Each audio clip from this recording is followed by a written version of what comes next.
Ever heard of the guy So Rich? Which, yeah. Yeah, so rich he crashed an economy just by being nice. Oh, wow. That's, It sounds crazy, right? yeah, that's, But that's Mansa Musa for you. the Mansa Musa. Okay, now we're talking. I could talk about him for hours. This deep dive is all about him. His story is like something out of a movie, except it really happened. It's more than just gold and riches, though, right? Way more. I mean, the Mali Empire, that's what we're really talking about. Right, Mansa Musa, 14th century, ruler of the Mali Empire, a huge swath of West Africa, think modern-day Mali. Senegal, Niger. Exactly. But it's more than just geography. What I find so cool is how their history, their culture, it still echoes today. Oh, absolutely. You think about their legal system, the Kurukan Fuga. I mean, that wasn't just some dusty old scroll. Parts of it, they still influence Mali's constitution. Yep, that's what I'm saying. This stuff has serious staying power. Now, at the heart of it all, you had the Mansa. The big boss. Exactly, the emperor. And Mansa Musa, he wasn't just some random guy who got lucky. We're talking the Keita dynasty. Direct descendant from the founder of the empire itself. Royalty through and through. But, and here's where it gets interesting. Oh, I love a good twist. Lay it on me. We know all about his lineage, his family tree, but when it comes to his own father, things get a little fuzzy. How so? Well, the guy next in line for the throne, Fagalai, he never actually became Mansa. Historians still debate why to this day. Was he pushed aside? Did he step down? It's a mystery. That is juicy. Yeah. I love how even with these major historical figures, we still have these gaps. Gaps. Oh, we've got 'em. And it's not just the guys. Mansa Musa's mother, Kanku, barely gets a mention in the historical texts. But come on, this is the 14th century.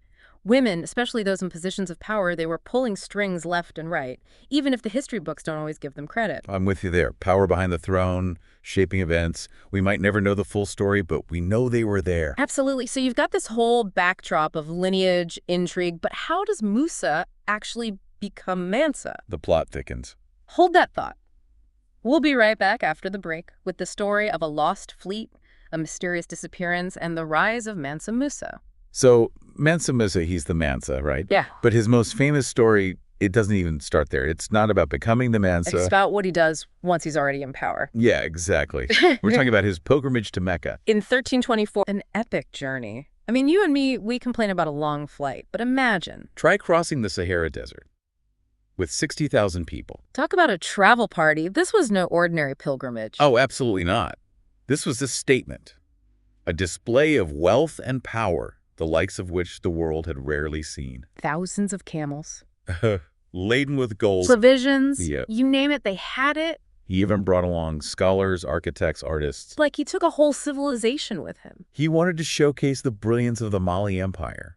And not just the material wealth, but the intellectual and cultural richness, too. Can you imagine the planning involved, the logistics of moving that many people across the Sahara? It's mind-boggling. They would have needed expert navigators, people who understood the desert like the back of their hand. And the organization, the coordination. It speaks to a level of sophistication that most kingdoms could only dream of. Oh, absolutely. Yeah. Every stop along the way would have been abuzz with talk of Mansa Musa and his incredible entourage. Talk about making an entrance. But it wasn't just about showing off. This journey, it also reveals a lot about Musa, the man, the leader. Oh, absolutely. Like that story about his encounter with the Sultan in Cairo. Oh, yeah. What was that about? So the Sultan, he expects the traditional gesture of submission, kissing the ground, right? But Musa He refuses. refuses. Bold move. What happened? Well, it was a delicate situation, a clash of customs. Musa was a devout Muslim. Absolutely. But he was also a king in his own right, and he wasn't about to forget that. So what did he do? He proposed a compromise.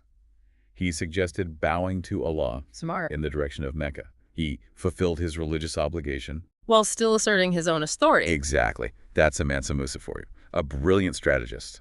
A man of unwavering faith. And a skilled diplomat. All rolled into one. Now, speaking of unintended consequences, we've got to talk about what happened in Cairo. I mean, the guy was generous, right? Generous. Yeah. He practically redefined the word. But that generosity, it kind of backfired. It's the irony of history, isn't it?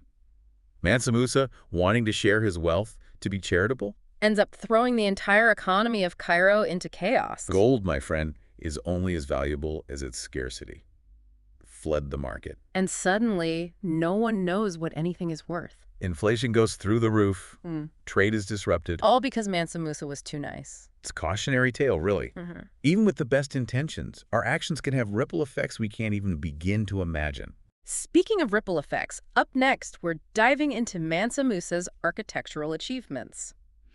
Mansa Musa, he knew how to make a statement. Oh, we're talking beyond lavish pilgrimages now. Way beyond. This is about leaving a mark on the world that wouldn't just be remembered, but admired. All right, so what did he build? Imagine this. You're in Timbuktu, right?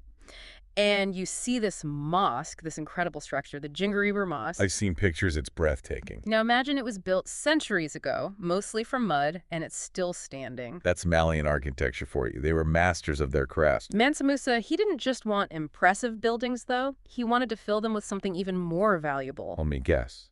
Knowledge. Bingo. Under his rule, Timbuktu, it wasn't just a trading hub, it was the intellectual heart of the empire. A center of learning that drew scholars from all over. Exactly. The Sankore University, another one of Musa's projects, it wasn't just about bricks and mortar. It was about creating a space where ideas could flourish. And did they ever?